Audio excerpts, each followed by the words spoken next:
घर के सारे काम काज तो हर लेडीज को हर रोज ही करना पड़ता है, लेकिन दोस्तों अगर वही काम हम लोग कुछ टिप्स एंड ट्रिक्स फॉलो करके करेंगे तो काम भी काफी आसान हो जाएगा और इसके साथ ही साथ हम लोग काम काज जल्दी जल्दी खत्म भी कर पाएंगे। तो ऐसी कुछ यूजफुल ट्रिक है आज के वीडियो में। तो नमस्ते दोस्तों, टिप्स वंडर में आप सभी का स्वागत करती हूँ।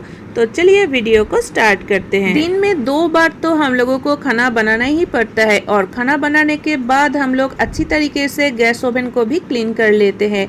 तो दोस्तों जब हम लोग गैस ओवन को क्लीन करते हैं ना, उस टाइम एक प्रॉब्लम तो जरूर होता है, लेकिन ये जो प्रॉब्लम है इसको हम लोग कैसे सॉल्व करें ये हम लोगों को पता नहीं होता है। तो हम लोग ऐसे ही काम काज करते रहते हैं। तो प्रॉब्लम क्या है चलिए वो देखते हैं। जब हम लोग गैस ओवन को क्लीन करते हैं ना, इसके नीचे से क्लीन करना पड़ता है और गैस ओवन को क्लीन करने के टाइम कभी कभी सामने की तरफ खींचना पड़ता है या तो फिर इधर उधर करना पड़ता है। लेकिन उस टाइम आप देखोगे इसके जो पहिए होते हैं ना, वो तो रबर से बना होता है और इसके कारण ये हम लोग सामने की तरफ नहीं खींच पाते हैं, अटक अटक के चलता है। तो ये जो प्रॉब्लम है इसको हम लोग कैसे सॉल्व कर सकते हैं, चलिए वो ट्रिक देख लेते हैं। हमारे सभी के घरों में पानी का बोतल या तो फिर कोल्ड ड्रिंक का बोतल तो होता ही है, जो कि हम लोग फेंक देते हैं। तो फेंकने से पहले आप इसका जो ढक्कन है ना, इसको आप रख दीजिए। तो इधर मैंने 4 ढक्कन ले लिया है। अभी इस ढक्कन को आप इस पहिए में लगा दीजिए। तो इसी तरीके से चारों पहियों में लगाना है। तो ये काम कर लेने के बाद आप देखेंगे जब भी हम लोगों को गैस क्लीन करना होगा ना, इसको सामने की तरफ खींचने की ज़रूरत होगा। बड़ी आसानी से आप सामने की तरफ खींच सकते हैं या तो फिर इधर उधर कर सकते हैं, बिल्कुल भी नहीं अटकेगा और हमारा जो हर रोज़ का काम है वो काफ़ी आसान भी हो जाएगा। तो आशा करती हूँ ट्रिक पसंद आया है। तो चलिए देख लेते हैं अगला ट्रिक। एल्युमिनियम फॉइल तो हमारे सभी के घरों में होता ही है, ज़रूरत पड़ने पर हम लोग यूज़ भी करते हैं, लेकिन ख़त्म हो जाने के बाद इसमें जो एक रोल होता है ना, उसको भी हम लोग फेंक देते हैं। तो ऐसी एक रोल मैंने ले लिया है। तो इसको ना आप बिल्कुल मत फेंकिए, क्योंकि इसको हम लोग बहुत अच्छी तरीके से यूज़ कर सकते हैं। तो इसको यूज़ करने के लिए ये जो रोल है इसको मैंने बीच से काट लिया 2 टुकड़ों में। तो अब देखते हैं ये जो रोल है इसको हम लोग कैसे यूज़ कर सकते हैं। हर एक लेडीज़ के पास तो बहुत सारा चूड़ियाँ होता ही है ना। और ये जो चूड़ियाँ है इसको अगर हम लोग सही तरीके से ना रखें तो ये बिखर के रहता है। जब ज़रूरत होता है तो एक मिलता है, दूसरा नहीं मिलता है। हम लोग चूड़ी को रखने के लिए कभी कभी ऑर्गेनाइज़र खरीद के ले आते हैं। ये ट्रिक अगर फॉलो करेंगे ना तो ऑर्गेनाइज़र खरीदने की कोई ज़रूरत नहीं होगा। जो चीज़ हम लोगों ने फेंक रहे थे उसी से अच्छी तरीके से एक ऑर्गेनाइज़र हम लोग बना सकते हैं। इधर मैंने एक फूड कंटेनर ले लिया है। आप चाहते हैं तो कोई बॉक्स ले सकते हैं और लिया है 2 डबल साइडेड टेप का टुकड़ा। अगर आपके पास हॉट ग्लू गन है तो आप उसको यूज़ कर सकते हैं।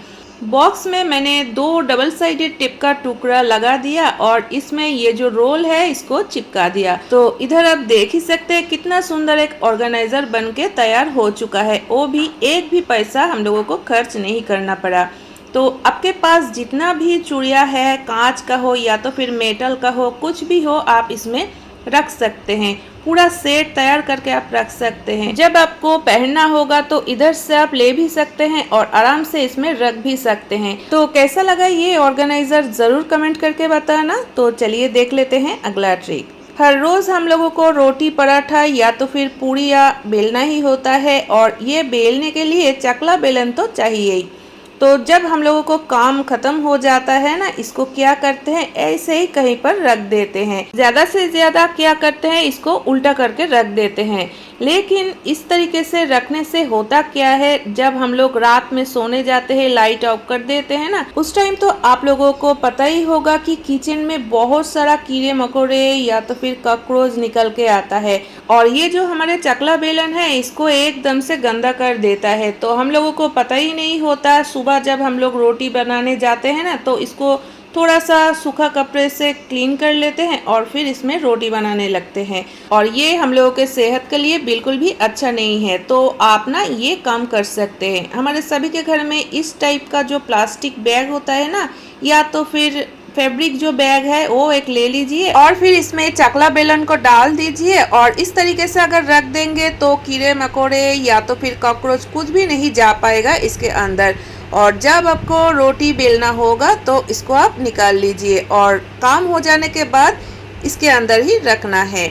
अगर आप एक ही साथ एक ही पैकेट में चकला बेलन को नहीं रखना चाहते हैं तो और भी एक काम कर सकते हैं। इधर एक छोटा सा प्लास्टिक पैकेट ले लीजिए और इसमें आप बेलन को रख दीजिए और चकले को भी अलग एक पैकेट में रख दीजिए। तो इस तरीके से भी आप रख सकते हैं। तो चलिए देख लेते हैं अगला ट्रिक। हम सभी के पास चीना मिट्टी के बर्तन तो होता ही है और इसके अलावा नॉन स्टिक कढ़ाई या तो फिर नॉन स्टिक का बर्तन भी होता है। लेकिन जब हम लोग चीना मिट्टी के बर्तन में खाना खाते हैं या तो फिर खाना रखते हैं या तो फिर नॉन स्टिक कढ़ाई में खाना पकाते हैं, उसके बाद तो इसको अच्छी तरीके से धोना भी पड़ता है। लेकिन क्लीन करने के टाइम अगर हम लोग स्कॉच ब्राइट से इसको क्लीन करेंगे ना तो ये जो चीना मिट्टी के बर्तन है या तो फिर नॉन स्टिक कढ़ाई, ये तो पूरा ही खराब हो जाएगा। इसमें बहुत सारा स्क्रैचेस भी पड़ जाएंगे। तो इतना महंगा चीज खराब करने का तो मन होता नहीं है, इसीलिए ये सारी चीज क्लीन करने के लिए हम लोग अलग से सॉफ्ट स्क्रबर खरीद के ले आते हैं। लेकिन ये छोटा सा ट्रिक अगर आप लोगों को पता होगा तो आपके बर्तन में बिल्कुल भी कोई स्क्रैचेस नहीं पड़ेगा और अलग से कोई स्क्रबर भी नहीं खरीदना पड़ेगा। तो देखिए इधर मैंने एक पूरा ना मच्छरदानी ले लिया है और इस मच्छरदानी से मैंने एक छोटा सा टुकड़ा काट के ले लिया है और ये लंबाई में 1 हाथ और चौड़ाई में 1 हाथ ही होगा। तो अभी इसको ना थोड़ा इस तरीके से फोल्ड कर लेना है। लंबाई में थोड़ा फोल्ड कर लेने के बाद अभी छोटा छोटा करके इस तरीके से फोल्ड कर लेना है। तो देखिए पूरा इसको फोल्ड करने के बाद एक सुई धागा ले लीजिए और इनके तीनों साइड को अच्छी तरीके से सील दीजिए। तो ये काम कर लेने के बाद आप देखेंगे एक बहुत अच्छा स्क्रबर बनके तैयार हो जाएगा। तो ये जो स्क्रबर तैयार हुआ है ना, इससे आप नॉन स्टिक का जो बर्तन होता है या तो फिर चीना मिट्टी का जो बर्तन होता है वो आसानी से आप क्लीन कर सकते हैं। इसमें स्क्रैचेस बिल्कुल भी नहीं आएगा। तो चलिए मैं थोड़ा साफ करके आप लोगों को दिखा रही हूँ। इसमें मैं थोड़ा सा भीम बार ले लिया है और इसको पानी से थोड़ा घिस लीजिए तो आप देखेंगे बहुत ही बढ़िया क्लीन हो जाएगा बर्तन और इसमें बिल्कुल भी कोई स्क्रैचेस नहीं आएगा। तो इस तरीके से आप बर्तन को साफ कर सकते हैं। बर्तन को धुल लेने के बाद आप ये स्क्रबर को अच्छी तरीके से धो के सुखा लीजिए और कहीं पर रख दीजिए। जब आपका ज़रूरत होगा तो इसको आप फिर से यूज़ कर पाएंगे। तो आशा करती हूँ दोस्तों आज का सभी ट्रिक आप लोगों को पसंद आया है। कौन सा ट्रिक सबसे अच्छा लगा ये भी कमेंट करके ज़रूर बताना। पसंद आने पर लाइक कमेंट करना बिल्कुल ना भूले। चैनल को भी सब्सक्राइब कर लेना। तो फ्रेंड्स आज के लिए बस इतना ही, फिर मिलते हैं नए वीडियो के साथ।